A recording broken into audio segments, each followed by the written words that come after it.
बंदी छोड़ सतगुरु रामपाल जी महाराज की जय हो। परमात्मा की सभी प्यारी आत्माओं को कानपुर से रामचंद्र दास की ओर से साहिब। भगत भाइयों, ये पवन ठग जयपुर वाला जो मेरठ से भाग गया, मेरठ कांड के पहले ये पवन ठग परमात्मा के नाम से एक वीडियो डाला था, फेसबुक पर लाइव हुआ था। उसमें ये स्वयं बता रहा है, मैनेजमेंट आरएसएस के लिए, अन्य भक्तों के लिए, सारी दुनिया के भक्तों को मूर्ख बता रहा है और शव के बारे में बता रहा है कि तुम नालायकों, पता नहीं क्या क्या बोला था। वो तो लंबा वीडियो है।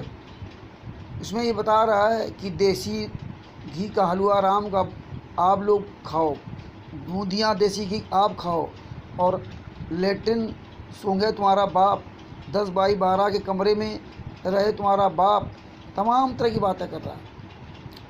और मतलब ये था कि जो भी हलवा राम का भोग लगा रहे हो ये सब गलत कर रहे हो, क्योंकि संत रामपाल जी महाराज जी जेल में हैं। उनकी क्या दुर्दशा है, छोटे से कमरे में रह रहे हैं, उसी में लेटरिन बाथरूम, उसी पानी से लेटरिन जाते हैं, उसी पानी से हाथ धोते हैं। लेकिन मेरठ कांड के बाद, लॉकडाउन के बाद जब ये पवन ठग की पोल खुली तो आज देखो कैसे स्टिकर डाला है कि मतलब जो है 8 सितंबर को परमात्मा का प्रकट दिवस मनाना है। मतलब उधर तो दुख प्रकट कर रहा था मेरठ कांड के पहले, और आज ये खुशी प्रकट कर रहा है। मतलब अब ये देसी घी का हलवा राम का भोग लगाएगा तो इसके लिए अब तकलीफ नहीं है, जबकि परमेश्वर की तस्वीर आ चुकी है। परमेश्वर एकदम दुबले पतले हैं हो गए। और आज भगत समाज क्या हुआ, कुछ लोग चाटुकार लोग जो आँख के अंधे हैं, कान के बहरे, जिनके मुंह नाक कान है ही नहीं, जिनकी अपनी कोई सोचे नहीं, वो पवन ठग के पीछे चल करके 2-3 दिन से ऐसे स्टिकर शेयर किए जा रहे हैं फेसबुक पे, व्हाट्सएप पे, वो उस पर प्रकट दिवस के वे कि पिछले स्टिकर शेयर किए जा रहे हैं। उसमें 8 सितंबर को रविवार था और इस बार 2020 में 8 सितंबर को मंगलवार है, लेकिन कोई लेना देना नहीं, भेड़ चाल चल रहे हैं। हमारे रामचंद्र के नाम से स्टिकर डाल दिया, पवन ठग के नाम से स्टिकर पड़ा हुआ, उसमें लिखा हुआ है रविवार कर दिया परमात्मा ने। कमला बहन जी नेपाल वाली, उनके स्टिकर में लिखा, खुद अपना स्टिकर शेयर कर रही हैं, लेकिन किसी कोई पढ़ना लिखना नहीं, कोई लेना देना नहीं, भेड़ चाल चलते रहो बस। और उन भक्तों के स्टिकर डाल दिए जो भक्तों ने संत रामपाल जी महाराज को छोड़ दिया, उनके भी स्टिकर डाले जा रहे हैं, खूब शेयर हो रहे हैं। जैसे मालूम पड़ता है कि जगत में दीपावली आने वाली हो, ऐसे खुशियां मनाई जा रही हैं। कब आप लोग सुधरोगे?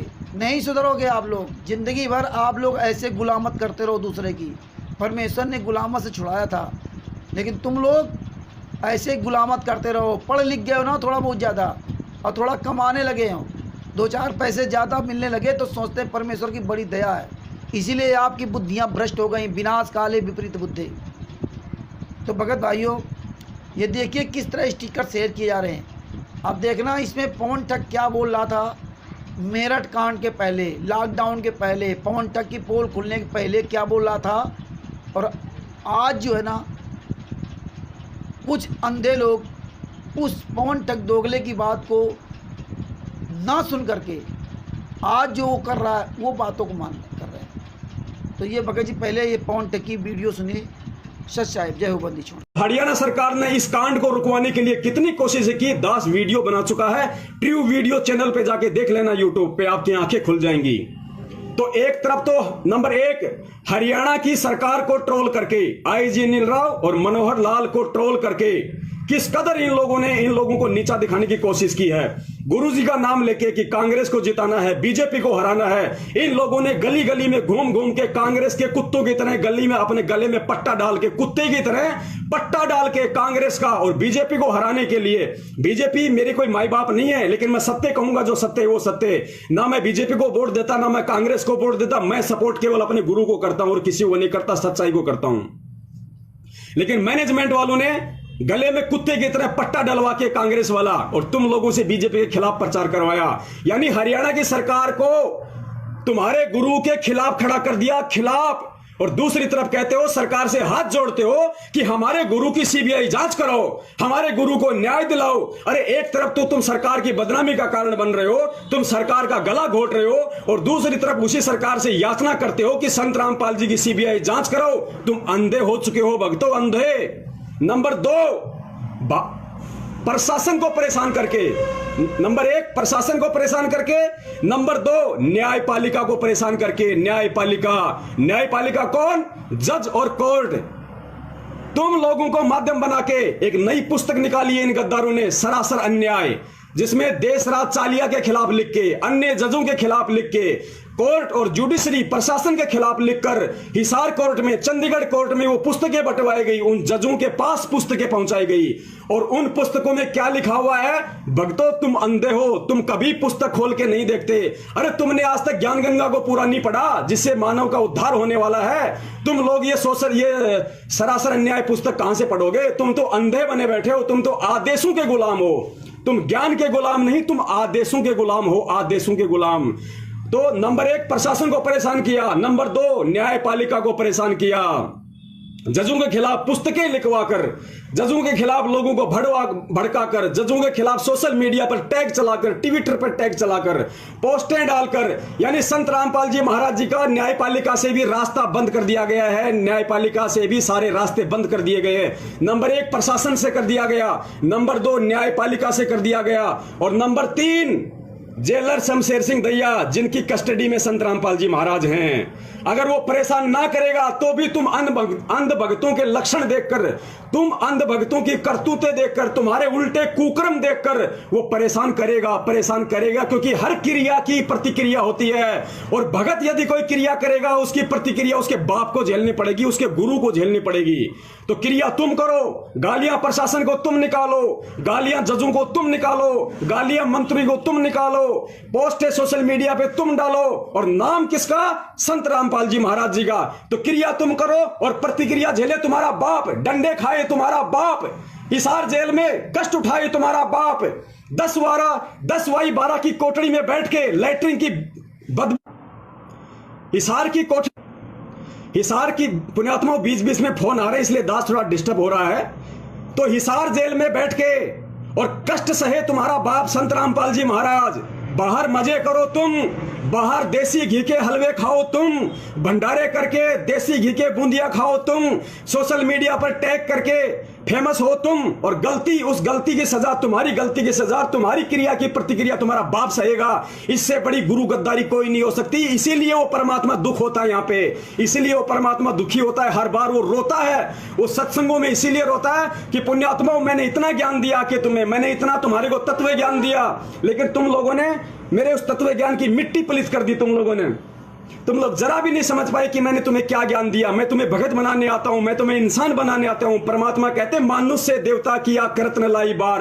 अरे वो संत रामपाल जी महाराज, वो भगवान हमें जानवर से इंसान और इंसान से देवता बनाने के लिए आया है। अब ये देवताओं के लक्षण नहीं होते कि लोगों के खिलाफ हाय हाय करे, हाय हाय करे। अरे अगर हाय हाय करनी थी तो जगत में रह के करते, भगत बन के अपने गुरु का नाम बदनाम मत करो। तो शमशेर सिंह दैया को ट्रोल करके, उसके खिलाफ पोस्टें डाल के, जिनका कोई आधार नहीं है, मुझे बता दो अगर शमशेर सिंह दैया के खिलाफ इस मैनेजमेंट ने एक भी कोई शिकायत की हो तो। हिसार जेल से जो भगत बाहर निकले हैं और जिन लोगों ने वीडियो बनवाए हैं, मैनेजमेंट ने जिन लोगों से वीडियो बनवाए हैं शमशेर सिंह दैया के खिलाफ, उनमें से एक भी भगत मुझे ऐसा बता दो जिसने अपने थाने में, जिसने बरवाला में, हिसार में उस जेलर के खिलाफ एक भी एफआईआर की हो तो, एक भी एफआईआर की हो तो। बिना एफआईआर के भूख रहे हैं सारे के सारे, केवल बदनाम। बंदी छोड़ सतगुरु रामपाल जी महाराज की जय हो। परमात्मा की शिव प्यारी आत्मा को कानपुर से रामचंद्र दास के जैसा साहिब। भगत भाइयों, अब ये सुन लीजिए है पवन ये ठग के दोगली बातचीत। मेरठ कांड के पहले, लॉकडाउन के पहले क्या इसके सबब थे और आज क्या है। उस समय परमेश्वर मेरठ कांड में लॉकडाउन के पहले 12x10 के कमरे में रहते थे, तब वो लेटरिन सूंघते थे। अब आज परमात्मा 5 स्टार होटल में रह रहे हैं। तब मैंने RSS वाला अगर हलवा राम देसी घी का भोग लगाता था और बूंदी लड्डू बनवाता तो वो गलत था। अब ये जो है प्रकट दिवस में यहाँ देसी घी हलवा राम बनाएगा, ये सही है। मतलब आज वो परमेश्वर 5 स्टार होटल में हो गया, आज परमेश्वर के घर में आएगा। मनाओ, खुशियाँ मनाओ, खूब बहारो फूल बरसाओ, मेरा महबूब आया, खूब गीत गाओ, बहुत बढ़िया है। 8 सितंबर का दिन ऐसा दिन है कि ये कभी ऐसा दिन आने वाला नहीं है। खूब मनाओ, खुशियाँ, नाचो गाओ, खूब देसी घी का हलवा राम का भोग लगाओ। जय हो बंदी छोड़ की। ऐसे ही पौन ठग जैसे लोगों के तलवे चाटते रहो। कोई भी झूठ और सही का निर्णय मत लेना। इसीलिए परमेश्वर ने आपको ज्ञान दिया था क्या? इसीलिए पढ़ाया था क्या परमात्मा ने? इसीलिए उंगली रख रख के पढ़ाया था क्या? कि ज्ञान दिया, और ज्ञान होने के बाद भी जो मर्जी है आपको पकड़ के लेके चला जाए, जो मर्जी आए आपको गुमराह कर दे, तो काहे का ज्ञान? अपने आप को कहोगे मैं तत्वदर्शी संत संतराम पाल जी महाराज शिष्य, काहे के तत्वदर्शी संत संतराम पाल जी महाराज शिष्य? जगत जैसा भी ज्ञान नहीं है। 2 आंसू कोई बहा दे और कुछ भी आपसे करा ले, कोई मतलब नहीं आप लोगों को, लेकिन परमेश्वर के आंसू आपको नज़र नहीं आए। मनाओ, खुशियाँ मनाओ। 8 सितंबर को स्टिकरों में क्या डाल रहे लिख करके ना, 8 सितंबर को रविवार परमेश्वर ने कर दिया, जबकि 8 सितंबर को मंगलवार है। पिछले स्टिकर डाल रहे, आँख के अंधे कान के बहरे बने हैं। पवन ठग ने जो कह दिया वो सब ठीक है, कोई विचार नहीं। देखा देखी गुरु शिष्य बन गए, किया न तत्व विचारा, कोई मतलब नहीं, कोई लेना देना नहीं। अपना ही स्टिकर गलत डाल रहे हैं, दूसरे क्या कहा जाए भगत जी। ऐसे आँख के अंधे हो गए, ऐसे ही मदांध हो गए। मैनेजमेंट RSS के साथ जो लोग जुड़े हुए हैं वो तो फिर भी पढ़ते लिखते हैं, उनको जिस तरह मूर्ख बनाया था वो पढ़ रहे हैं, लेकिन तुम तो उनसे भी गिरे हो, उनसे भी गए बीते हो। मैनेजमेंट RSS के साथ जुड़े लोगों से भी ज़्यादा तुम लोग गिर गए। अपने आप को सत्सेवा कहते थे। अरे अपने गिरेबान में झांक के देखो, ये स्टिकरों को कल से आप लोग 3-4 दिन से खूब शेयर कर रहे हो, किसी ने उस पर ऑब्जेक्शन नहीं किया। पवन ठग का स्टिकर चल रहा है, 8 सितंबर को रविवार बना डाला, बहुत सही। जय हो बंदी छोड़ की, लगे रहो, मनाओ खुशियाँ। जय हो बंदी छोड़ की। अब 8 सितंबर जैसा दिन कभी नहीं आएगा।